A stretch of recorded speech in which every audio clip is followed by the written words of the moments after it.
bienvenida a Daniel Balderston. Una gran alegría poder conversar, una deuda que tenemos y una conversación que se podrá extender y lo hará durante mucho más tiempo.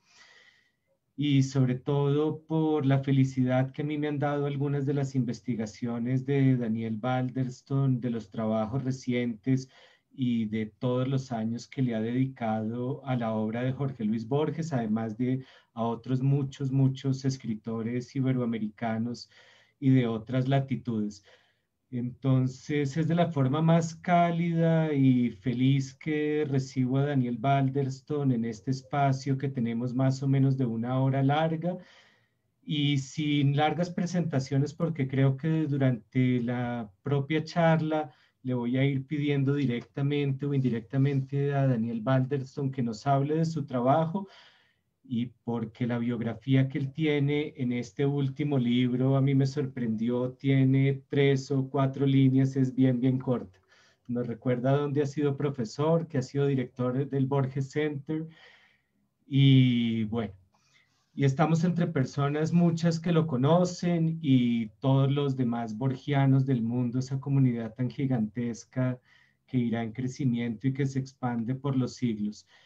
Entonces, bueno, eh, a mí algo que me sorprendió especialmente de How Borges Wrote, que ya no recuerdo si tiene en camino, si ya se publicó en otros idiomas, sé que va a salir en español muy pronto, creo que iba a salir también en francés. Ya salió en francés en el 2019, se llama La méthode Borges y salió en la serie Manuscrit Moderne de la Presse Universitaire de Vincennes, que es la editorial de París 8. Y sale en un par de meses en Ediciones Ampersand en Buenos Aires con el título parecido El método Borges. Ah, el Sí. método Borges, bueno, va a cambiar ligeramente. No querían eso de por qué Borges, cómo Borges escribía. Les pareció demasiado positivista, como si hubiera estado hablando de la caligrafía o algo así. Bueno, nos pasamos al método Borges. Tú dices que, o yo tengo, digamos, la idea de que desde 1981 hasta 2021 has estado por lo menos durante 40 años trabajando a Jorge Luis Borges y dices en algún momento que consideras este libro el más importante de tu carrera académica. Bueno, yo comencé, mi tesis doctoral fue sobre Borges y Robert Louis Stevenson, un clásico tema de la literatura comparada, la relación entre dos escritores, en este caso la reivindicación de Stevenson por parte de Borges. Después me metí en un proyecto loco que de cierto modo nunca ha terminado, que fue un libro en el 86 que se llamaba The Literary Universe of Jorge Luis Borges, que era un índice a la obra de Borges y que ahora es el Finder's Guide del sitio del Borges Center. Y a raíz de ese libro, yo estaba comenzando a poder verificar que las muchísimas referencias eruditas en la obra de Borges no eran falsas en su inmensa mayoría, sino que tenían que ver con tramas secretas y con lecturas. Entonces, el próximo libro que publiqué fue Out of Context, Historical Reference and the Representation of Reality in Borges, 93, versión en español en 96, fuera de contexto, referencialidad histórica y la representación de la realidad en Borges. Después hubo 2 recopilaciones más de ensayos, Borges, Realidades y Simulacros en el 2000 y Innumerables Relaciones, Cómo leer con Borges en el 2010. Pero para el 2008-2009 comencé a pensar en el problema imposible de cómo estudiar un archivo disperso. Los que conocen a Jerónimo Pizarro saben que es el gran especialista mundial en la obra de Fernando Pessoa. Yo le tengo cierta envidia porque cuando murió Fernando Pessoa en 1935, no todos sus papeles, pero la mayoría de los papeles estaban en un solo lugar, en un famoso baúl. Y del 35 hasta ahora, en el 2021, casi un siglo después, los contenidos de ese baúl y el contenido de los archivos familiares se han podido estudiar porque estaban todos en Lisboa. En cambio, a Borges no le importaba, no estaba demasiado interesado en recuperar o en guardar sus manuscritos. Se dispersaron los cuatro vientos, los iba regalando, los dejaba en la imprenta. Entonces, cuando comencé a pensar en la posibilidad de estudiar esos materiales, 2008, 2009, me enfrenté con el problema de que era un archivo disperso. Había dos o tres cosas en bibliotecas, bueno, dos o tres ya se habían publicado, algunas cosas más estaban en bibliotecas, pero parte de los primeros años de este trabajo fue comenzar a juntar imágenes o fotocopias o fotocopias de fotocopias o incluso a veces imágenes de subastas, de sitios web, de gente que tenía manuscrito de Borges a la venta. Es decir, cualquier modo de acercarme a esos originales. Y eventualmente pasé de los 3 o los 10 iniciales a una suma que ahora supongo que son más o menos 300. Y a lo largo de esa década de trabajo entonces pude comenzar a pensar qué características tenían los manuscritos de Borges y tratar de adivinar cuáles eran primeras versiones, cuáles eran segundas, el proceso de composición y las correcciones sobre lo publicado. Y ayer le mandé un mensaje a Jerónimo un poco inquieto por la cuestión de las estadísticas. Creo que en el caso de Borges, a pesar de que los manuscritos están en todas partes, Borges publicó casi toda su obra en vida. La excepción que queda y que estamos trabajando con Mariela Blanco y otros son los apuntes para las conferencias y clases. Desde 1949, cuando comienza a hablar en público, hasta que se vuelve ciego en 1955, por lo menos para fines de lectura y escritura. Entonces, esos 6 años hay muchísimos apuntes que estamos estudiando ahora, pero el resto de la obra básicamente publicó casi todo lo que escribió. A diferencia de Fernando Pessoa, que habrá publicado en vida un 5% de su obra y que según Jerónimo, aún casi un siglo después, 80 y tantos años después de su muerte, solo se ha publicado algo así como el 60%, ¿no? Todavía hay muchos papeles de Pessoa que nunca se han editado, que se está trabajando todavía. Y el proceso con Borges es un poco a la inversa, porque publicó casi todo lo que escribió y el problema ha sido tratar de encontrar sus manuscritos y sus versiones corregidas a veces sobre dactiloscritos, a veces sobre revistas o libros publicados, y tratar de entender los procesos de escritura que se puede tratar de entender a partir de esos materiales. Y Daniel, has ido adelantándote tenuemente a varias de las preguntas que tengo, pero empecemos por la parte cuantitativa y gracias por toda esta presentación.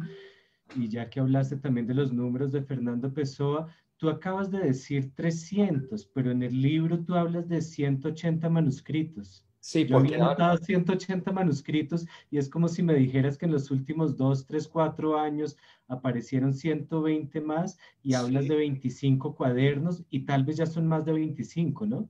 sí. Lo que pasa es que cuando entregué ese libro, terminé ese libro en el 2016. Sí. Se publicó en el 2018.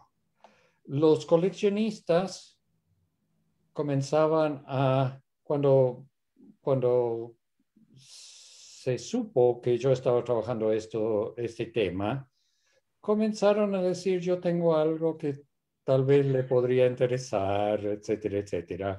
Y algunas cosas, hubo compras posteriores al 2017 de varias bibliotecas, la Biblioteca de España, Nacional de España, la Fundación Martin Bolmer en Ginebra, varias bibliotecas de Estados Unidos y sobre todo una gran compra y donación a Michigan State University, que ha producido ha deparado varias sorpresas. Porque había un coleccionista compatriota mío que tenía más cosas de lo que me había dicho. Siempre Cuando pasa. murió, la viuda vendió y donó, ¿no? Es decir, que también ese proceso ha hecho que el archivo de Borges se ha ido completando. No, nunca va a ser completo, ¿no? Porque del modo en que se dispersó, eso es como imposible de revertir, pero o muy difícil. Dos casos semejantes de escritores norteamericanos. Los manuscritos de Thoreau, de Henry David Thoreau, que están en la Huntington Library, eventualmente se juntaron los pedazos. Y están casi todos los pedazos de la obra de Thoreau en una sola biblioteca. En cambio, con Walt Whitman, el Walt Whitman Archive en la Universidad de Nebraska ha juntado de nuevo los papeles dispersos de Whitman, las hojas cortadas a sus cuadernos, etcétera, etcétera, y han hecho un archivo puramente virtual, donde se reconstruyó los cuadernos de trabajo, los papeles de trabajo de Whitman. Eso todavía no se puede hacer con Borges porque murió hace apenas 35 años, hay problemas legales. Entonces, para el 2100 o 2200 será posible hacer el trabajo paralelo con Borges. Yo no lo voy a poder hacer, obviamente. Pero si ya encontraste el doble de materiales, si ya hay 300 manuscritos, antes eran 180, si hay estas adquisiciones nuevas, lo que está también en Michigan, lo que la Biblioteca Nacional de España tiene, el libro que yo leí en inglés, tal vez en francés o en español o en el futuro, podrá más bien ser un libro aumentado y revisado, o tal vez estés ya pensando en una segunda parte. No, estoy pensando en la segunda parte. De hecho, está Silvia Saita, Sí. de la Universidad de Buenos Aires, y Silvia me pidió un libro para noviembre de este año y estamos como concretando. Eso tiene que aprobarse formalmente en el Consejo de la Editorial de la Universidad de Buenos Aires, pero la idea ahí es una serie de textos posteriores a How Borges Wrote Ujú. sobre manuscritos individuales que han venido Entiendo. apareciendo y también un poco los prolegómenos, los inicios del trabajo, ¿no? Los primeros 3 o 4 trabajos, un poco como un apéndice de cuando yo todavía no entendía la magnitud del problema en que me había metido. Y ese nuevo libro se va a llamar Lo marginal es lo más bello, Borges en sus manuscritos. Jerónimo ha plagiado el título que sugirió Silvia sin saberlo, pero no logró plagiar Lo marginal es lo más bello, que es una frase del propio Borges de 1920, del comienzo de la carrera. Bueno, pero ya que hablas de lo marginal es lo más bello y después voy a las preguntas que tenía. Borges, tú lo muestras, utiliza márgenes, no es solo la idea de lo marginal que digamos se ha hablado mucho y desde las orillas, sino lo marginal material y físicamente, casi como en un texto medieval. Y algo que a mí me pareció sorprendente es lo riguroso que por lo menos en algunos textos, me acuerdo de Kafka y sus precursores, podía ser Borges en el sentido de darnos todas las claves de lectura en el manuscrito, utilizar márgenes, la columna creo que de la izquierda en general, para decir exactamente de dónde había tomado ciertos datos. Y si se tenía la idea de que Borges inventaba mucho, que eran ficticias sus referencias, las alusiones, tú más bien dices, claro, continuando el trayecto de este libro de Borges, Libros y Lecturas, tú más bien demuestras que Borges casi siempre hace unas referencias con una precisión abrumadora y que somos nosotros los que desconocemos la precisión mero bibliográfica de Borges y la exactitud de sus fuentes y que sí hay un trabajo posible con fuentes y de vincular textos con libros de una forma exacta. Sí, el, los manuscritos suelen tener, los manuscritos de cierta época suelen tener fichas bibliográficas, a veces suelen ser muy escuetas, tipo título, página o autor, página. Es decir, que no aclara para alguien que llega un poco desprevenida qué edición de todas las obras de Whitman o qué libro de Whitman. Bueno, en el caso de Whitman tantos libros no hay, pero digamos, Flaubert puede llegar a decir Flaubert 73 o Carlyle 137. Con el libro de Rosato y Álvarez y con los otros libros con los otros libros de la biblioteca de Borges que se han podido examinar, y esa es una muestra más bien parcial, porque hay muchísimos libros de Borges que están en lugares cerrados para el investigador. No es posible llegar a la guarda de esos libros por el momento, pero en las guardas de sus libros solía hacer la contrapartida de eso. Es decir, en un libro que se llama The Essays of Oscar Wilde, hay una anotación que dice Carlyle once said 373 o algo así. Entonces, Laura Rosato y Germán Álvarez de la Biblioteca Nacional tenían esa copia de ese libro, de esa edición, y pudieron elucidar un poco ese misterio, qué había en esa página de esa edición de los ensayos de Oscar Wilde. Pero para mostrarles un poco la dificultad, hay un manuscrito que estaba descansando tranquilamente en colecciones especiales de la biblioteca de la Universidad de Virginia en Charlottesville durante muchos años. Apuntes para 6 clases sobre Flaubert, la obra de Flaubert, y eventualmente cuando publicamos este libro, Ensayos, que es uno de 3 libros facsimilares que publicamos con el permiso de Andrew Wiley Literary Agency después de una larga y compleja negociación.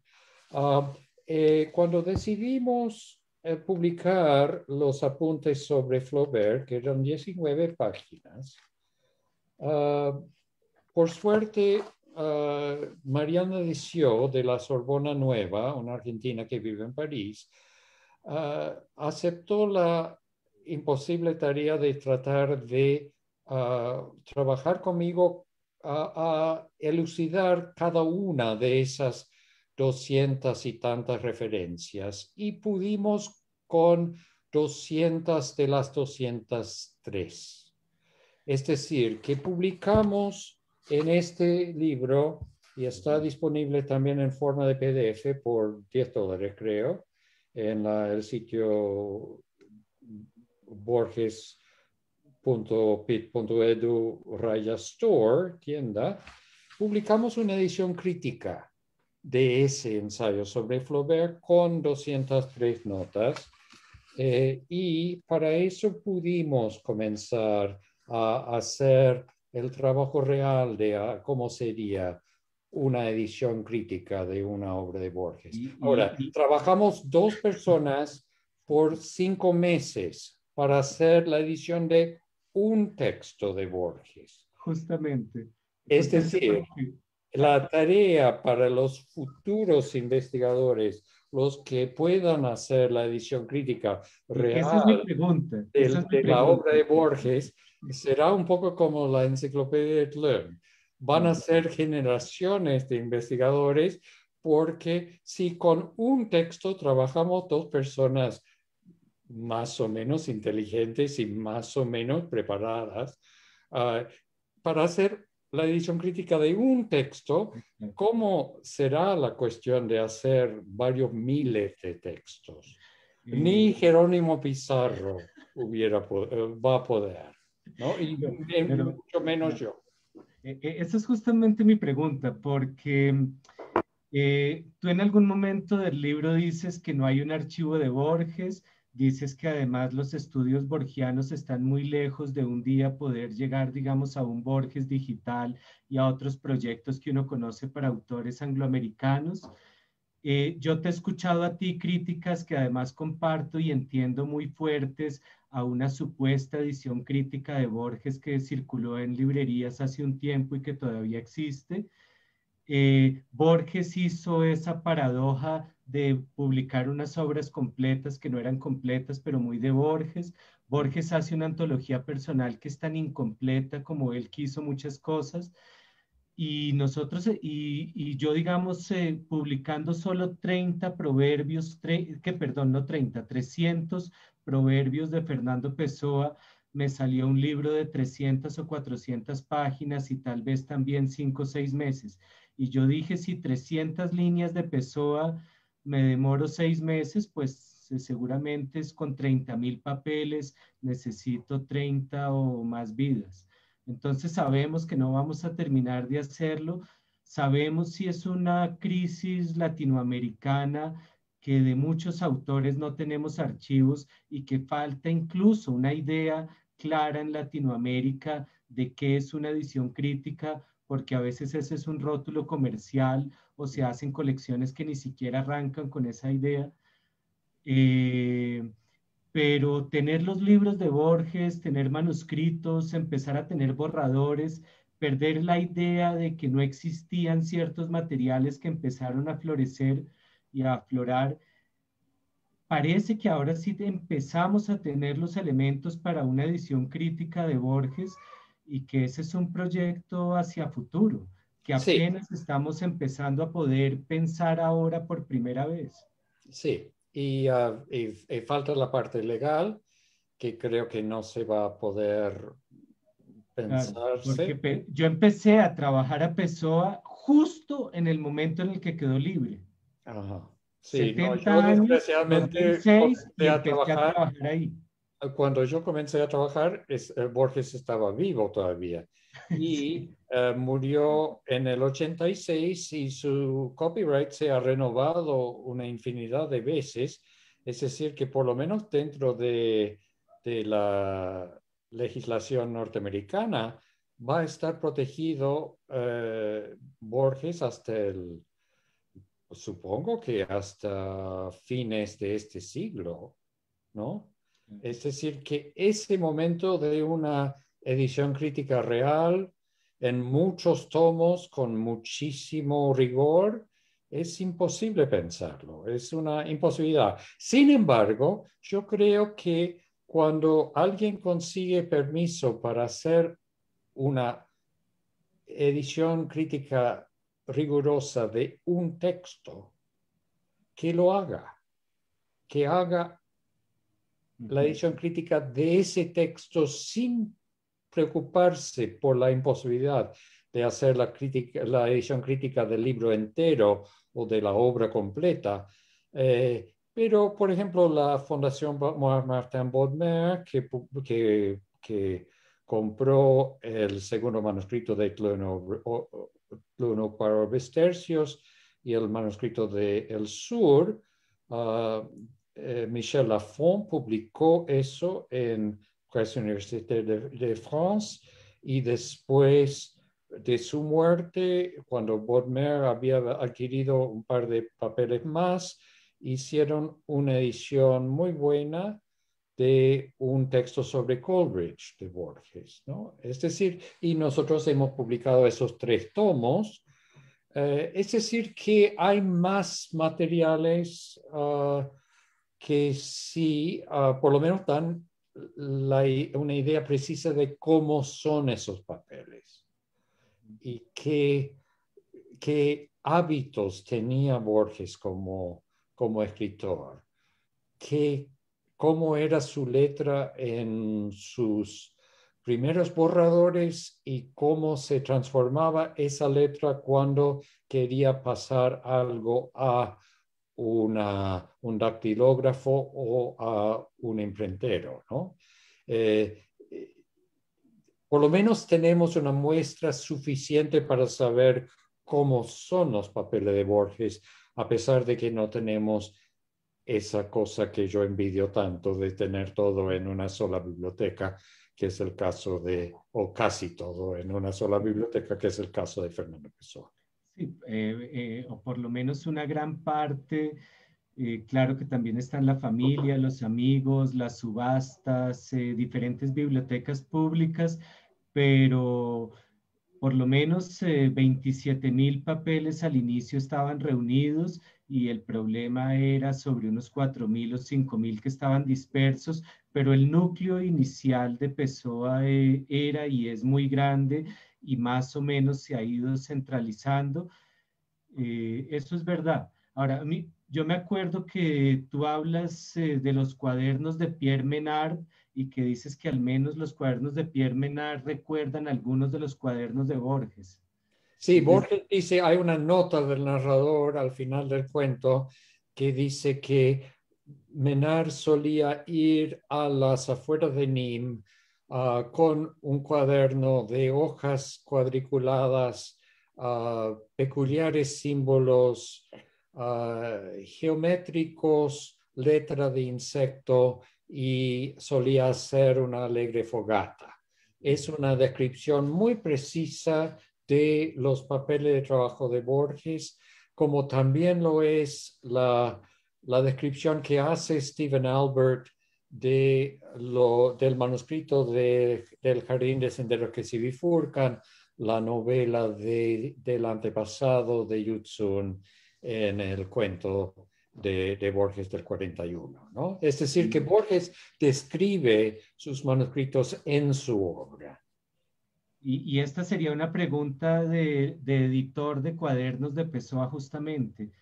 Y esto pasa también hacia la crítica genética y hacia los cahiers de Valéry y hacia cuadernos, sobre todo de tradición de autores franceses. ¿Cómo editar los cuadernos de Borges? Bueno, es un problema que no vamos a tener por un largo rato.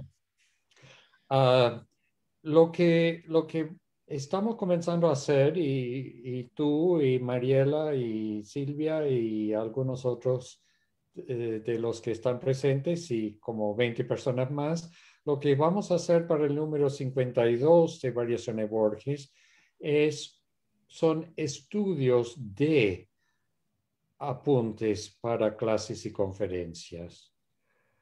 Sabemos las fechas de esas clases y conferencias por el trabajo del equipo de Mariela Blanco en Mar del Plata, y por la página que se colgó en el sitio de la Biblioteca Nacional Argentina, y un vínculo a eso desde el Centro Borges, pero muchos de de los apuntes para esas clases están en bibliotecas de Estados Unidos, en 4 o 5. Desgraciadamente hay algunos que están en lugares imposibles de llegar por el momento en Buenos Aires, ¿no? Uh, en, uh, Parece que, Mariela está poniendo en el chat el vínculo a la lista de las conferencias, y estamos ahora trabajando muchos sobre ese material. Es decir, que hay todavía una gran cantidad de conferencias que no se conocen o no se han publicado y que harían sentir que la obra de Borges sigue en expansión. Sí, las clases de Borges suelen ser diferentes de sus ensayos. Por ejemplo, en la clase sobre Kafka, habla de la biografía de Kafka, de su padre, de sus comienzos, de su trabajo como en la compañía de seguros, de Praga en su época. Habla de varios textos de Kafka. En la quinta página de ese borrador de las clases hace una especie de pequeña lista de posibles precursores de Kafka, y después hay un par de páginas más sobre otras cosas. De ahí saca el breve ensayo Kafka y sus precursores. En el caso de Flaubert, hace 6 clases, casi materiales como para un libro más bien. Y de ahí saca Vindicación de Bouvard y Pécuchet y Flaubert y su destino ejemplar, que son 2 pedacitos de lo que había preparado para esas 6 clases. Es decir, que hay un problema como de punto de iceberg, donde las clases estaba dando conferencias pagas, estaba viviendo de eso, tenía que hablar 1 hora con 163 personas inscritas, o cosas así. Mariela en el sitio da la información sobre cuánta gente pagó por escuchar a Borges en distintos lugares. Pero en el fondo, tal vez lo que tenía que decir hubiera podido decirlo en 5 de esos 60 minutos, y la clase es un poco el pretexto para llegar a esos 5 minutos posteriores a la clase, yo creo. Es decir, que la relación entre los apuntes para las conferencias y clases y los ensayos posteriores, hay un trabajo como de miniaturista que es posterior a la investigación. Y ya que mencionas a Kafka, y porque fue tal vez de las partes que recuerdo más del libro, eh, yo creo que Borges fue de los primeros y de los pocos escritores latinoamericanos que sabía alemán, que leyó a Kafka muy pronto, que gracias a su educación en Ginebra y a estar en Europa tuvo acceso a ciertas revistas. Y a mí me sorprendió, digamos, lo temprano que Borges lee, descubre, comenta, introduce, matiza a Kafka. ¿Hasta qué punto Borges puede ser visto como kafkiano desde muy joven? y cómo, digamos, Kafka y sus precursores es una forma tal vez de Borges reconocer a Kafka entre los precursores de Borges. Sí, sí, algo de eso hay. En esos apuntes que están en Michigan State, dice que comenzó a leer a Kafka en 1917 y 18. Ujú. Es decir, Kafka estaba vivo, la mayor parte de su obra, que solo será publicada póstumamente, no se sabía de su existencia, había publicado algunos pequeños libros, un plaquet y un libro de cuentos, y estaba publicando los cuentos que conocemos como en la colonia penal, etcétera, en revistas. Borges comenzó a seguirlo a los 18 años, 17 años, 1917 y 18, en las revistas expresionistas y las otras revistas alemanas, mucho tiempo antes de que Kafka fuera Kafka, escritor de fama mundial. Y en Textos Recobrados, que es la recopilación de los textos dispersos de Borges de 1919 a 29, en el primer tomo de los tres, hay varias parábolas que son de 1920 y 21, que yo diría que son claramente imitaciones de ese Kafka que él había descubierto en las revistas de lengua alemana.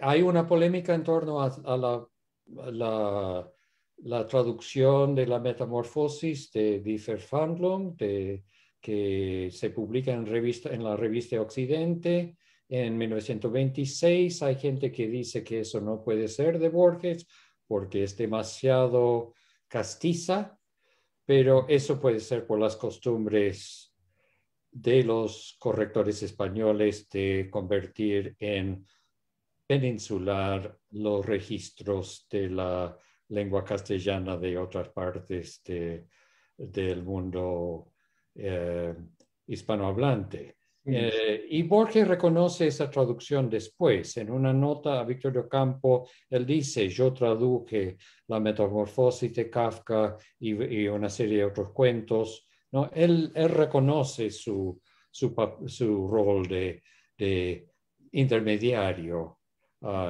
de promotor de Kafka en el mundo hispanohablante. sí. Y ya que hablas de textos recobrados y ya que estamos pensando en ese Borges que se anticipaba tanto en algunas lecturas, y esto es como un desvío, pero a mí también siempre me sorprendió mucho que Fernando Pessoa ya fuera referido por Borges y yo lo vi en textos recobrados, más o menos creo que en 1956, y que en un momento en que tampoco Pessoa era conocido ni muy conocido fuera de Portugal, en medio de una dictadura militar, en medio de poca circulación de textos y no de la glorificación en la que hoy está. Borges ya lo conocía y ya lo citaba en una enciclopedia. Sí, bueno, pero ese manuscrito no se publicó en su momento. La Enciclopedia Jackson publicó un artículo de Borges sobre la literatura portuguesa desde el medioevo hasta el siglo XIX. Sí.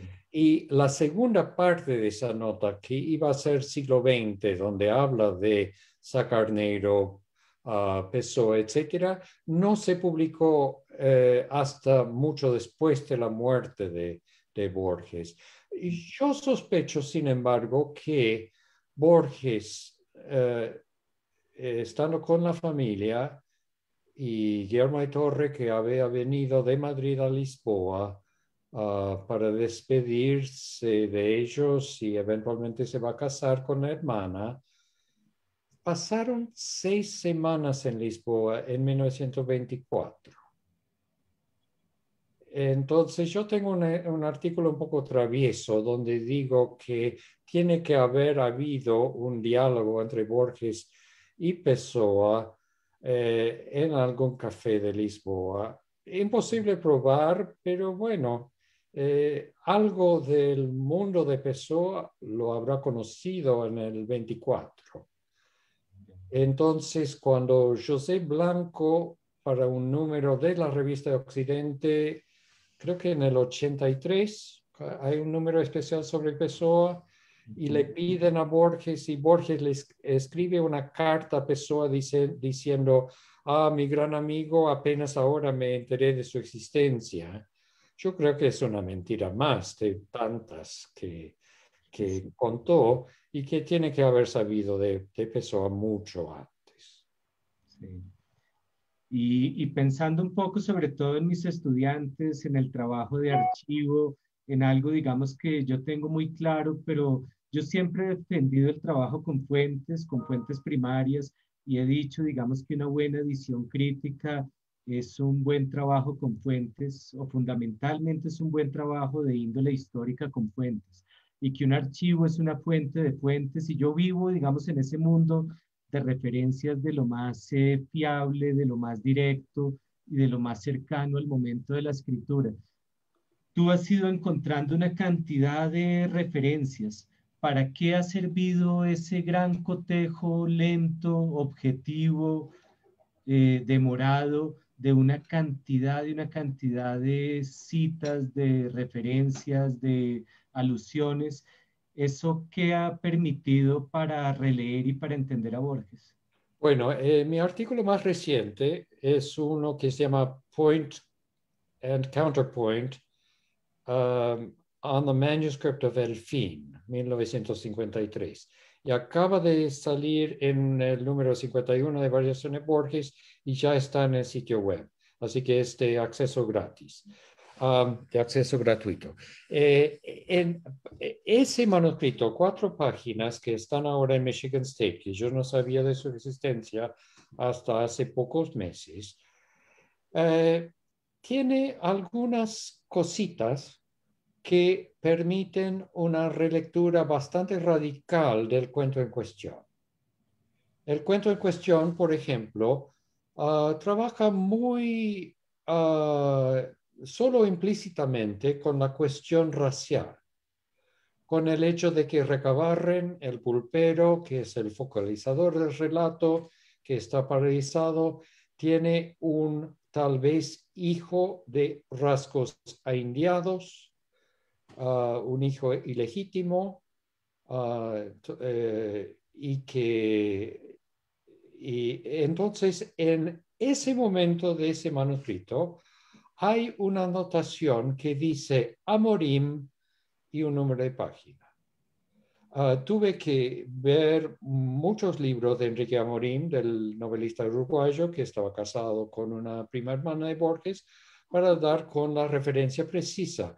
Pero en esa página de El paisano Aguilar de Amorim hay un párrafo muy elocuente sobre las relaciones de derecho de pierna de estancieros o de personas, de hombres fuertes con mujeres indígenas o afrodescendientes y de los hijos que nacieron de esas uniones.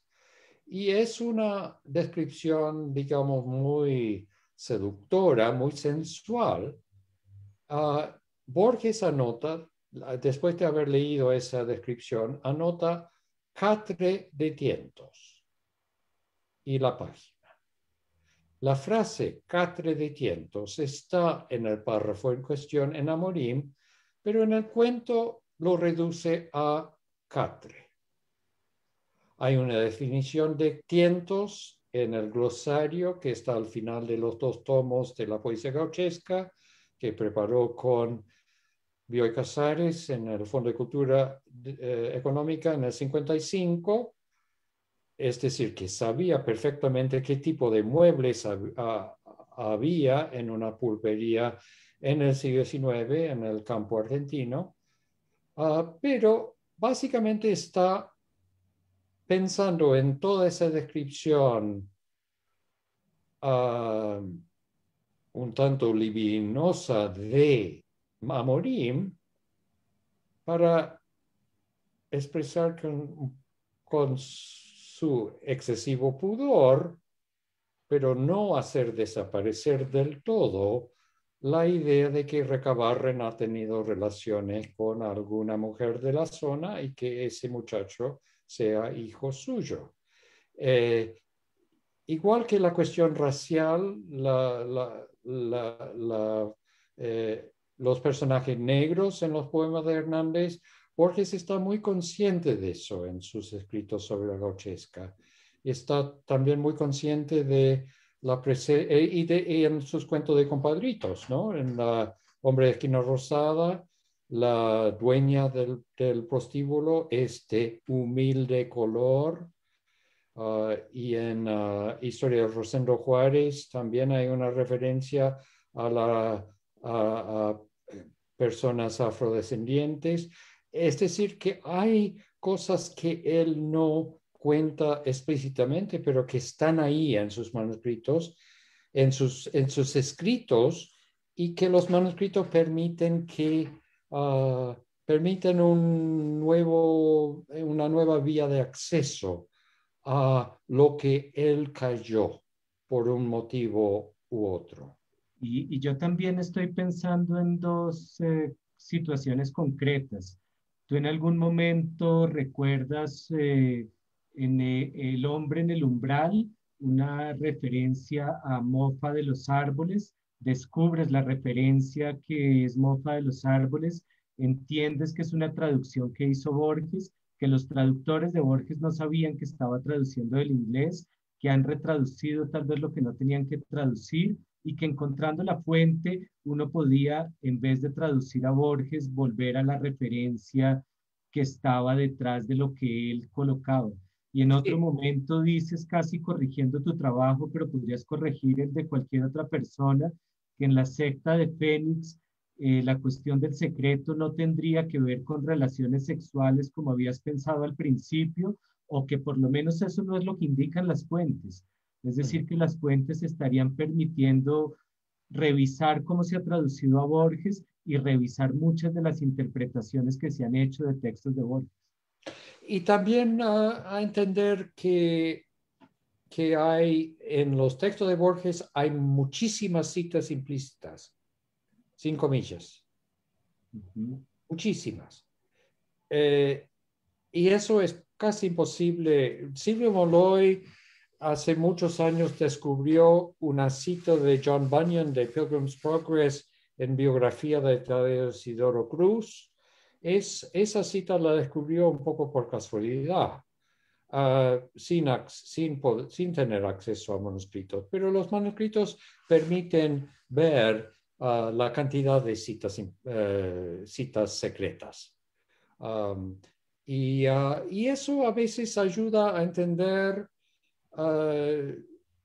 una relación muy compleja entre la lectura y la escritura, ¿no? Porque Borges está muy obsesionado con sus lecturas. Estaba haciendo como colecciones de citas, ¿no? En las guardas de los libros, en los márgenes izquierdos de sus manuscritos. Hay muchísimas citas que vuelve a citar numerosas veces después de volverse ciego.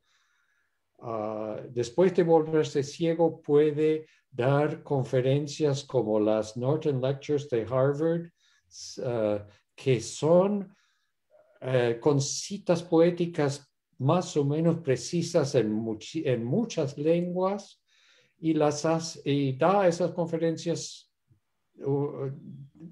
más de 15 años, más de 10 años después de haberse vuelto ciego. Es decir, que tenía ese repertorio de citas, estaba trabajando con eso a lo largo de la carrera. Lo otro que me pareció muy interesante, todavía sigo pensando en los manuscritos, en algunas fuentes. En algún momento hablas de Hombre de la Esquina Rosado. Creo que dices que es el único texto de Borges o uno de los pocos en los cuales él trata de escribir la oralidad. Ajá. Yo pensé mucho en un trabajo que yo hice en algún momento sobre la vorágine de José Eustacio Rivera. El manuscrito de la vorágine está en la Biblioteca Nacional de Colombia en Bogotá.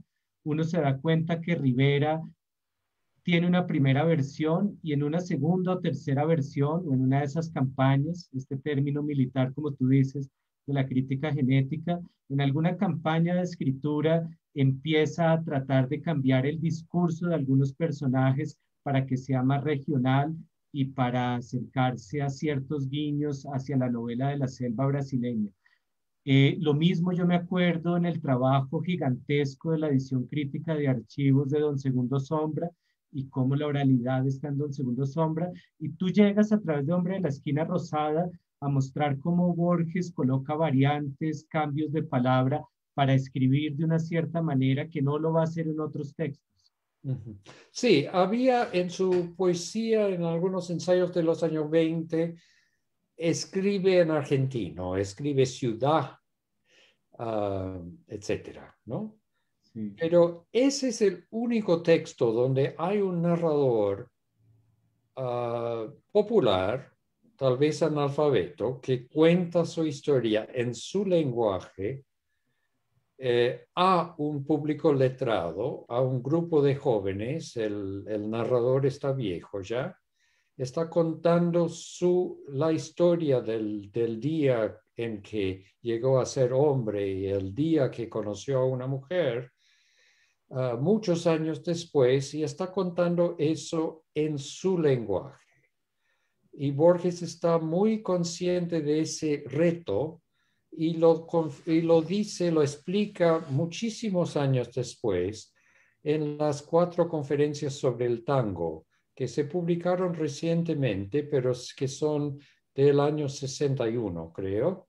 Se desgrabaron de una vieja cinta y ahí, en una de esas conferencias sobre el tango, él explica que se hizo muy amigo de Nicolás Paredes, de un compadrito, una especie de pequeño gángster o compadrito del barrio donde Borges se había criado y que había sido amigo también de Evaristo Carriego, del poeta que murió en 1912. Y dice que escribió ese cuento después de la muerte de Paredes, pero que quería escribir un cuento que fuera en una voz, en la voz de Paredes o en una voz parecida a la de Paredes. Estaba muy consciente de ese problema de cómo contar esa experiencia de fines del siglo XIX y en una voz de una persona no letrada, es decir, el mismo problema de la poesía gauchesca en el fondo, ¿no?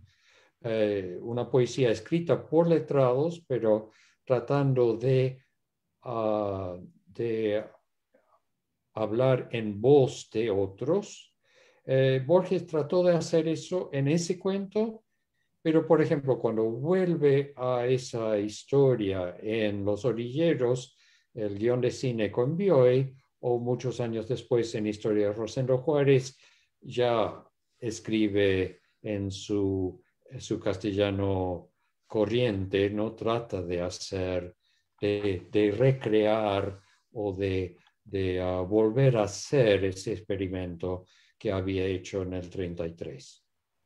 Bueno, y yo creo que hago una última pregunta, aunque tengo muchísimas antes de abrir hacia el público, porque además hay muchas personas y otras que estarán en Facebook y de pronto Germán me ayuda para ver preguntas que estén por Facebook.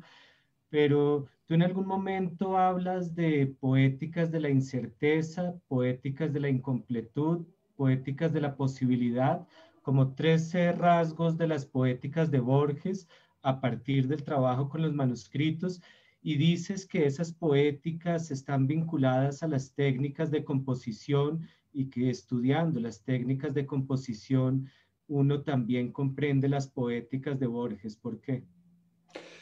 Bueno, porque Borges cuando habla del estilo, se burla un poco de la idea de la palabra justa de Flaubert y de la perfección, y dice en reiteradas ocasiones que Lo que tenemos en la literatura son borradores, no son versiones finales.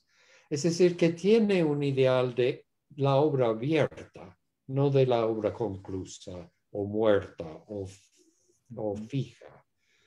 Entonces, de cierto modo, el trabajo con los manuscritos permite entender esas declaraciones, que las hace de modo muy fuerte en ensayos de los años 30, como La supersticiosa ética del lector. Dice lo mismo en los ensayos sobre las traducciones de idiomas que él no leía, como el griego y el hebreo. Y el árabe. Dice que para él, por ejemplo, la Odisea es una biblioteca de versiones, no es un texto fijo o final, uh, por su desconocimiento del griego.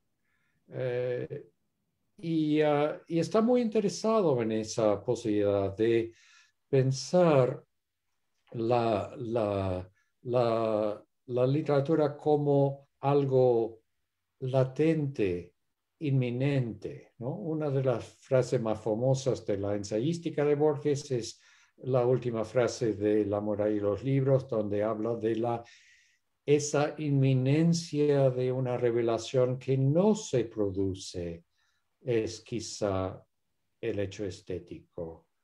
Y creo que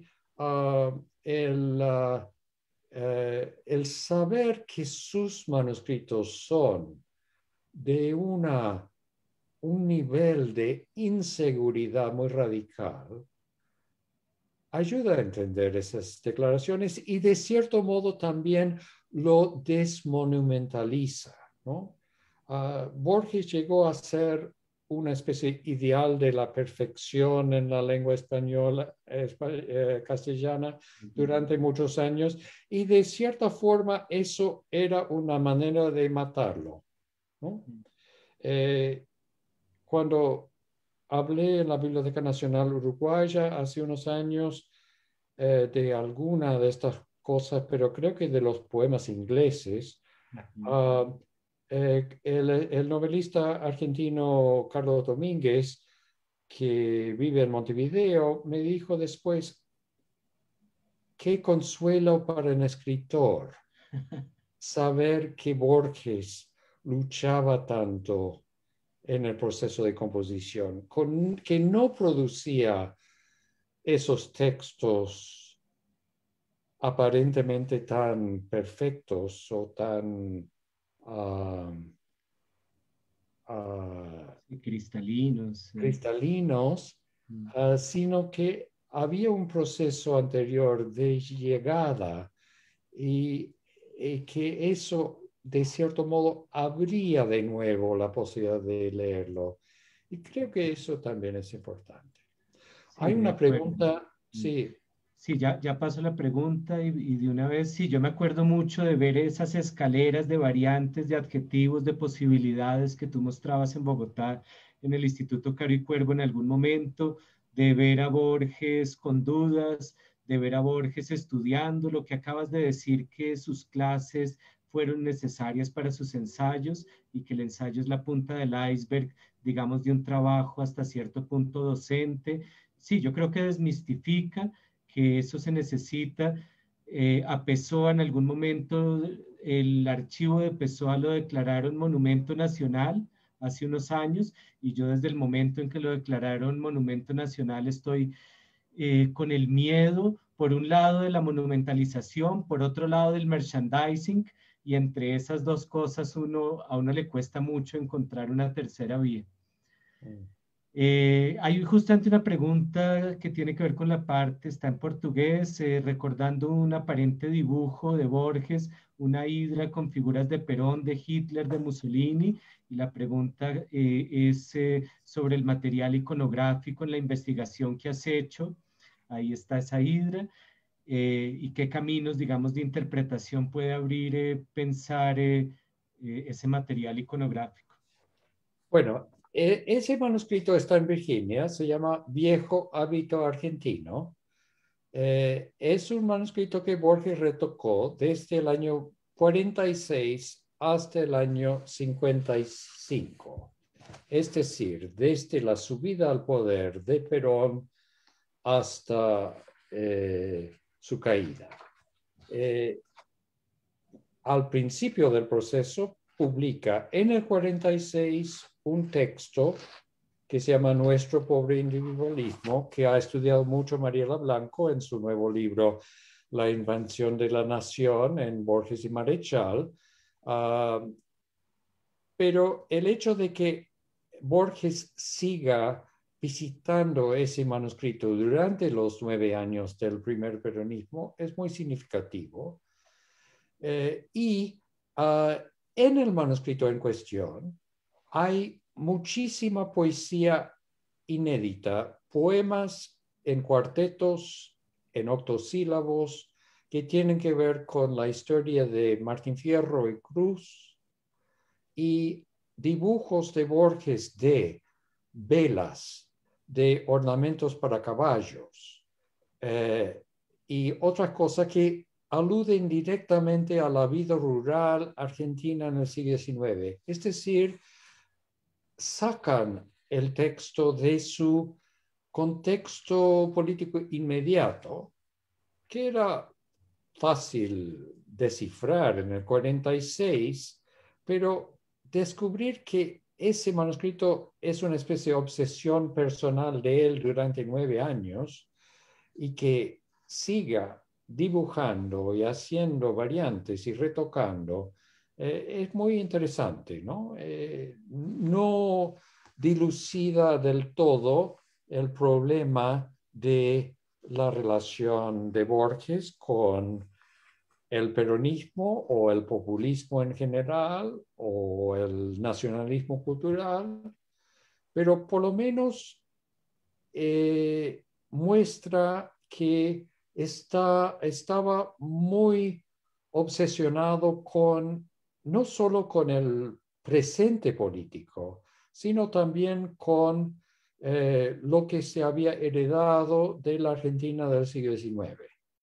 Y eso se ve también en una carta que no sé dónde está ahora, estaba en una librería anticuario de Buenos Aires, pero una carta que tiene un enorme dibujo de una carreta y 2 gauchos chiquititos, y es una carta que alude a la muerte de Eva Perón y a las tentativas de hacer un golpe en contra de Perón, pero después pasa a todo un discurso místico sobre los gatos y la reencarnación. Es decir, que hay misterios que todavía tendríamos que poder estudiar más a fondo. ¿Hay otra pregunta? Andrés Riveros pregunta cuál es la razón de estudiar a Borges, el autor, cuando Borges hubiera preferido abolir esta figura. ¿Creen que la obra de Borges sea un libro infinito? Bueno, infinito no, tal vez una cifra muy grande, pero recuerden que en la Biblioteca de Babel no es infinita. Las permutaciones y combinaciones de las letras, los matemáticos han podido calcular no solo la cantidad de libros y la cantidad de páginas, sino el peso de la Biblioteca de Babel. Es una cantidad muy grande, pero no es infinita. ¿Y tú no te sientes un poco abrumado dentro del Centro Borges? No, las cosas me llegan ahí. Entonces, bueno, uno está como agradecido para con él de que tantos años después esas nuevas cosas sigan apareciendo. Claro, claro. Bueno, no sé qué otras preguntas hay con micrófono abierto, con la cámara abierta. Con respecto a lo de que Borges quería abolir la figura de autor, eso lo dice en los textos sobre Whitman, sobre todo. Y Whitman es el escritor que dice, quien toca este libro toca un hombre, ¿no? Entonces Borges perversamente, cuando escribe sobre Whitman, dice que no son textos autobiográficos, que nada tienen que ver con la experiencia real de Whitman, pero dice exactamente lo contrario en el ensayo vecino sobre Paul Valéry. Dice que quien lee los libros sobre Monsieur Test toca a Paul Valéry, al hombre Paul Valéry. Entonces, bueno, yo no creo que Borges hubiera tenido una idea definitiva sobre si es importante o no. Le gusta la paradoja, le gusta decir de Whitman que es una mera figura literaria, le gusta decir de Valéry que elogiaba la escritura impersonal, que es un escritor excesivamente personal, ¿no? Bueno, muchas gracias, Daniel. Nos quedan unos últimos minutos. Yo igual podría extenderlo otros más, pero ya que estamos 69, 70 participantes, aquí llega otra pregunta. Me gustaría saber si hay una recopilación, listado de los autores que Borges más leía, más quería, sus referentes más importantes, un listado que él mismo haga. El Finder's Guide del sitio borges.pit.edu. Ahí se ve por la cantidad de referencias qué es lo que más leyó. Por lo menos lo que él más mencionó en sus obras editas en vida. Bueno, y Catalina manda una pregunta que yo estaba como postergando porque la semana pasada estábamos leyendo La muerte y la brújula a fondo. ¿Podrías hablarnos sobre cómo se aborda el esoterismo en la obra de Borges? ¿Has trabajado algo sobre este tema en concreto? Sí, a mí me gustaría pensarlo sobre todo, bueno, el esoterismo en general, pero tal vez la cábala, tal vez la muerte y la brújula, tal vez las conferencias vinculadas a la muerte y la brújula. Sí, él está muy interesado en cuestiones religiosas, sobre todo místicas y esotéricas. No era creyente. No, yo creo que entró mucho Pero menos. en algún, perdón Daniel, en algún momento del libro tú dices, no me interesa mucho el tema de las experiencias místicas o no creo mucho en él. Sí, yo creo que él estaba muy interesado en cómo se cuentan experiencias místicas ajenas. No me interesa la cuestión de si él tuvo una o dos experiencias místicas personales en su vida. No hay personas que han escrito sobre esa cuestión. A mí me parece muy poco interesante eso. Pero sí está muy interesado en la variedad de las experiencias místicas, ¿no? Era un lector de William James, entre otras cosas, la variedad de las experiencias religiosas, las conferencias que vamos recopilando los apuntes, incluye una sobre los místicos del Islam, un par sobre la Cábala, etcétera. Es decir, que habló mucho de, bueno, filosofía medieval, etcétera, habló mucho de esas cuestiones, pero creo que como, uh, como fuentes para su imaginación literaria. No creo que eso tenga que ver con una cuestión de fe. De acuerdo. Bueno, y Mariela compartió el Finder's Guide, ahí está el link en el chat. Quién más se anima?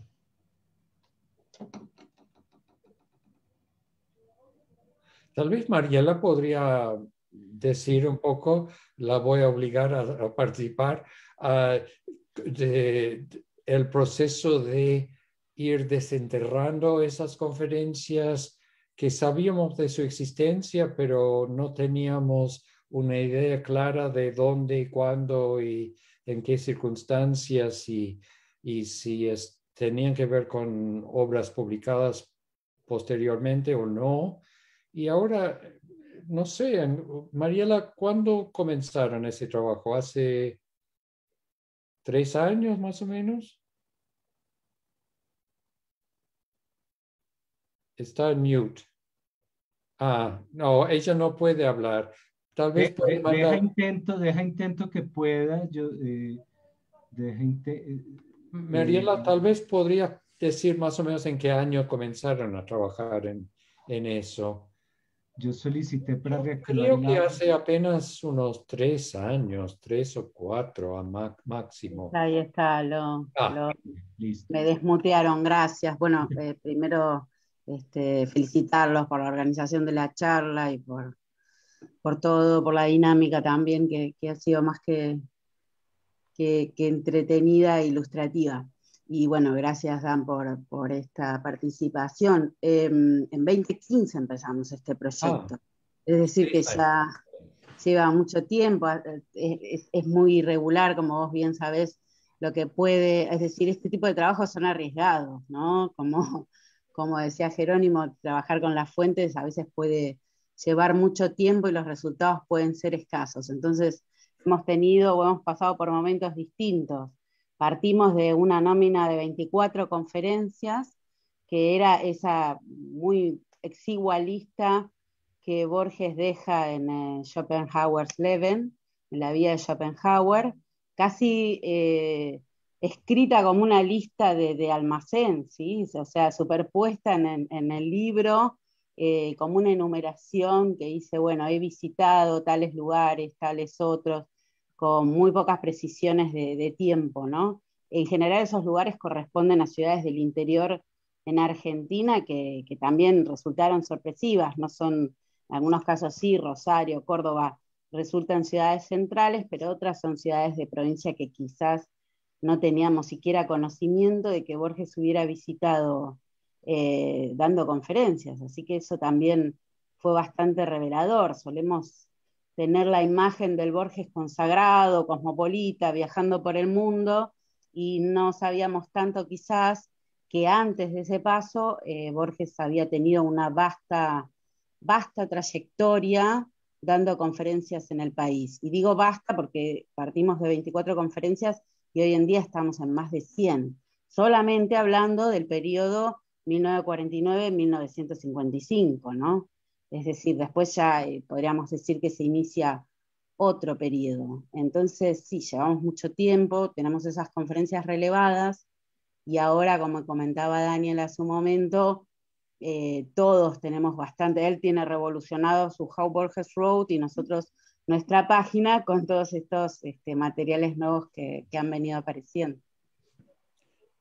Sí, y lo que estamos recién comenzando a hacer de forma sistemática es tratar de juntar la fecha y a veces la reseña de una conferencia o el anuncio de una conferencia o una clase, juntar esas noticias con los apuntes que están en los cuadernos.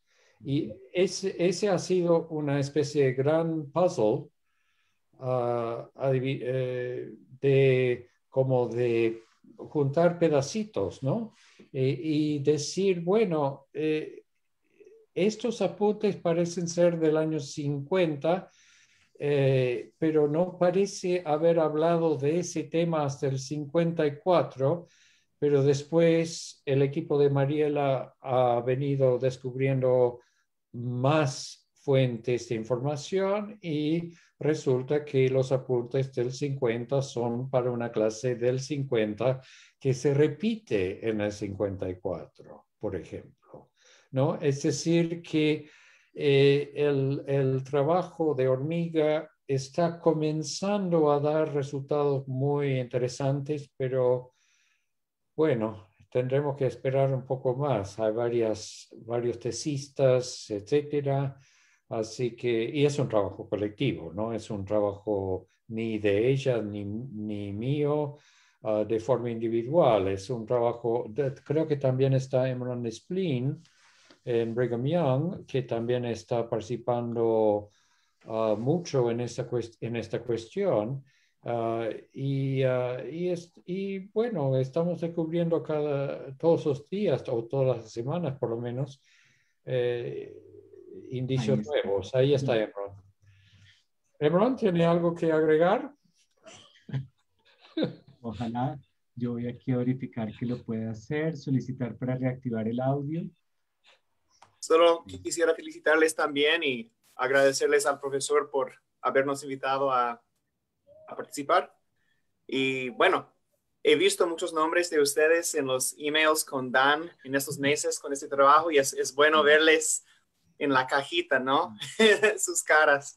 Y solo estoy animado para poder trabajar con ustedes sobre ese asunto y como dijo Dan, es una rompecabezas muy grande, ¿no? Y hay mucho trabajo de hormiga que nos falta que hacer, pero es excepcional. Estoy muy animado.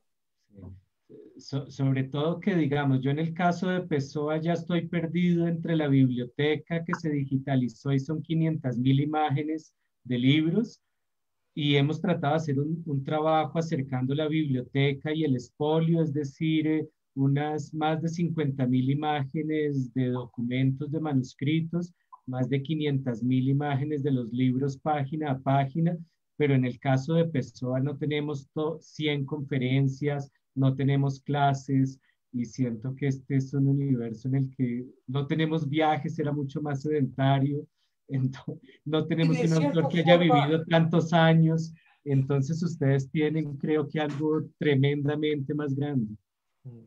pero, digamos, los retos son semejantes, ¿no? Extrañamente, el reto de trabajar con un escritor eh, que es póstumo casi en la totalidad de su obra y que los amigos no tenían mucha idea cuando abrieron el baúl y comenzaron a ver, ¿no? Y que esa búsqueda esté siguiendo, continuando 70, 80 años después, no es tan diferente del rompecabezas que nosotros estamos tratando de estudiar. Ah, los modos en que los dos hombres circularon por el mundo, los modos en que iban escribiendo y en el caso de Borges publicando casi todo, en el caso de Pessoa sin publicar casi nada, sin embargo revela cierta hermandad escritural, ¿no? Eso es como lo lindo del asunto, ¿no? Pues pusimos la imagen famosa de Almada y Negreiros de Pessoa en un número de Variaciones Borges, donde había varios trabajos de un evento en Lisboa sobre Borges y Pessoa. Hay bueno, si la pregunta anterior de Jerónimo sobre Borges y Kafka era interesante. También es interesante esta cuestión de qué tipo de escritor son. Hablando de Kafka y Borges y Pessoa, son pajarracos raros, ¿no? Dentro de la literatura, los tres. Entonces,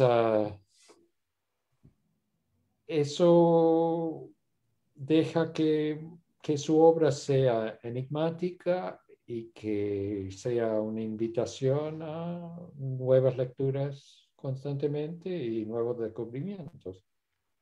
Bueno, y ya de pronto por ir cerrando, hay unas dos preguntas que se quedaron en el tintero por si acaso. Una de esas que siempre llegan es más Borges, un escritor argentino, un escritor universal, y no sé si esa puede empatar con la siguiente de decir algo más explícito de la edición anotada por Costa Picasso. Bueno, esa edición no es una edición crítica, punto. Sí. Segundo asunto, yo creo que Borges es extremadamente mundial, global y local. en el ensayo sobre el fin digo que a pesar de la atención minuciosa a la historia del campo uruguayo y argentino que se demuestra en la escritura de ese cuento del 53, sin embargo, hay muchos indicios de que el modo en que eso se cuenta debe mucho a su estudio en alemán en los años 50 de las sagas islandesas. Está imitando los modos de contar de las sagas islandesas para contar de nuevo una historia absolutamente local, ¿no? Hay un ensayo mío que salió en la revista chilena de literatura que se llama Borges en el mundo en Borges, o viceversa. Creo que Borges en el mundo en Borges, donde digo que de cierto modo es absolutamente porteño, argentino, rioplatense y es absolutamente universal de modo simultáneo, ¿no? Y le interesa leer desde los márgenes y desmitificar los mitos locales, pensando en otras literaturas, otras partes del mundo, pero también su entrada a la literatura mundial desmistifica ciertas cosas de ciertos mitos eurocéntricos, ¿no? Que está haciendo una labor compleja con respecto a la relación centro-periferia, que vale la pena tratar de entender. Bueno, Daniel, al menos que quieras provocar a alguien más a hablar y a participar. No sé, Evi todavía es muy tarde en Londres. Si está todavía, la voy a obligar a decir una palabra, pero tal vez ya se acostó. O a Silvia, bueno. Silvia puede decir algo sobre el nuevo proyecto que yo no sabía que estaba escribiendo. A ver, le estoy pidiendo para reactivar el audio. Silvia, Saíta, ya. Silvia. Bueno, hola, buenas. ¿Qué tal? Buenas tardes. Bueno, me toma por sorpresa la pregunta. Yo lo que estoy comenzando a hacer es pensar a Borges en el marco de los medios masivos y no solo en el marco de las revistas culturales o literarias, que es el lugar en el que solemos encontrarlo desde siempre. Yo desde hace años, ya bueno, fue hace muchos años cuando empecé a pensar que la literatura de Borges, tanto sus poemas como sus cuentos, fueron primero publicados en revistas culturales, en publicaciones periódicas, y después pasaron a ser parte de los libros que Borges fue armando a lo largo de su vida, con las diferentes correcciones. Es decir, es el paso siguiente al momento en el que los toma Daniel Balderston, ¿no? Del manuscrito a los textos publicados en publicaciones periódicas y de las publicaciones periódicas o de los diarios al libro. Lo que estoy armando ahora es correrme un poco de ese ámbito más conocido, que es el de las revistas culturales, y ver esta otra figura del Borges, al que yo llamé un poco provocativamente el Borges mediático, porque es un Borges fascinado en un punto por la construcción de su figura pública en los medios masivos, en medios que van desde revistas culturales muy específicas a los diarios más sensacionalistas y no solo hablando de literatura. Me interesa ese momento en que Borges comienza a ser, un escritor, y acá vuelvo también a algo que mencionaba Daniel, que es el libro de Mariela Blanco, este escritor que peleó, discutió, matizó, cuestionó a qué llamábamos nacionalismo, ser nacionalista, el nacionalismo cultural, etcétera, etcétera. Bueno, el momento en que Borges se convierte en el gran escritor nacional, y es casi, no sé, pensar, hoy podríamos decir, el Che Guevara, Maradona y Borges son, podríamos agregar al Papa Francisco si queremos, pero es lo que marca la argentinidad, es la pura argentinidad de este escritor que se pensaba a sí mismo como un escritor no nacionalista. Y creo que algo de eso, de esa construcción del Borges argentino, del Borges es lo que nos representa, se construye sobre todo en las publicaciones masivas, en las revistas y los diarios que consumían sectores populares, sectores medios, y no solo el circuito letrado, en el que solemos pensar a Borges tan vinculado a la biblioteca, es decir, como si Borges solo perteneciera al mundo de la biblioteca, cuando yo creo que en realidad una zona importantísima de la construcción de Borges, en tanto Borges, escritor argentino, se realiza por fuera de la biblioteca, en los kioscos, en los semanarios, en los diarios, en ese otro lugar bastante más popular que la biblioteca, los libros, la cultura letrada, etcétera, etcétera. Por ese lado estoy yendo. Y gracias, Daniel, por darme la palabra.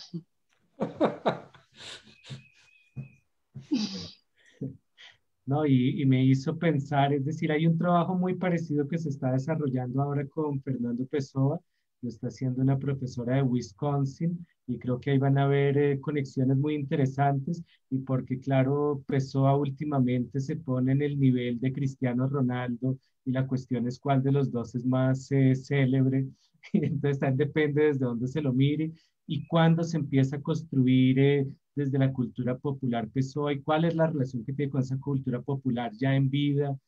Esa es una discusión que está en abierto, muy interesante, incluso recordando que Pessoa también fue publicista, que también escribió sobre comercio, que también fue astrólogo y que también se movió en diferentes ámbitos muy populares, de los cuales a veces nos olvidamos parcialmente. Entonces, bueno, me interesa muchísimo y estoy pensando específicamente en un trabajo en curso de él en Sapega.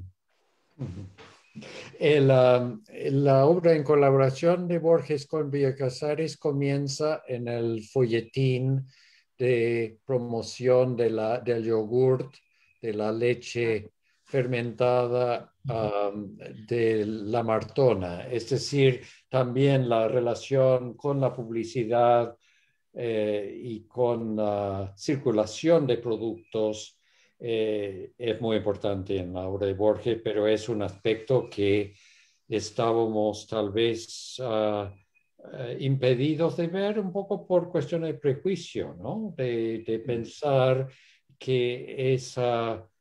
pero piensen en el comienzo del Zahir o el comienzo del Aleph, en la importancia de la publicidad, de los avisos luminosos del mundo de la calle.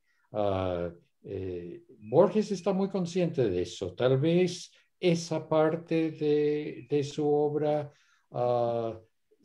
tuvimos que esperar varias décadas para entenderla o para comenzar a entenderla. Sí, porque además, se abre una pregunta que en realidad yo me la estoy haciendo, es, ¿las entrevistas que se le hacen a un escritor forman parte o no de su obra? ¿Hasta dónde? Consideramos ese corpus inmenso de entrevistas, que son entrevistas escritas, pero también entrevistas radiales, entrevistas televisivas, como parte de la obra de un escritor, ¿hasta dónde? ¿Cuánto hay en esas entrevistas de lo que Borges efectivamente dijo primero en una conferencia o escribió en un ensayo y que después deviene entrevista televisiva? ¿Dónde ponemos los límites, ¿no? De Claro. cómo se arma el corpus, cómo se arma la obra de un escritor que transitó, como bien queda claro en el caso de Borges, impensado en el momento en que, no sé, el Borges que se pensaba en los años 60 más vinculado al mundo de los libros y la biblioteca, una especie de... Y más bien lo que vemos en esta suma de trabajos es que transitó todos los espacios y entonces desde el manuscrito a la televisión.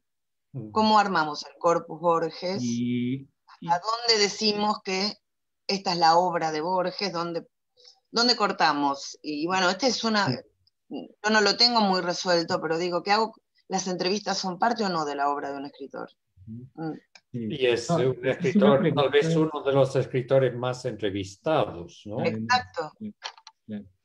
Y además es que Borges, digamos, Octavio Paz publicó sus obras completas en vida. Borges también publicó unas obras completas, pero las obras completas de Borges olvidan mucho, mucho más de lo que Octavio Paz olvidó.